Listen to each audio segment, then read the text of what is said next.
हिंदू धर्म अनुसार कौन सी लोकर मृत्यु घटिले शुद्धि कर्म समस्ते लंडा होइथांती।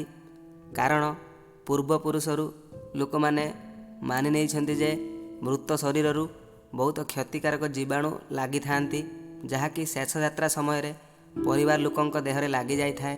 कारण मृत शरीर पाखरे परिवार वर्ग सबुठु अधिक समय रही था, किंतु स्त्री लोक माने लंडा होई न थांती। कारण गरुड़ पुराण अनुसार स्त्री लोक तथा झील माने अंतिम यात्रा रे जीवा निषेध होईछि। पुणी जेतेबेले मृत शरीर को पोड़ा जाए सेतेबेले मध्य बहुत हानिकारक जीवाणु लोकमानंक शरीर रे आसी लागी जाई थांती। सेथिपाई लंडा हेबा, नख काटिबा और नदी रे गाधोइबा आदि नियम शुद्धि कर्म रे थाए, जहाद्वारा समस्ते जीवाणु मुक्त होई परिबे। एही फैक्ट आगुरी जानिथिले कि नहीं, कमेंट बॉक्स में निश्चय जणातु।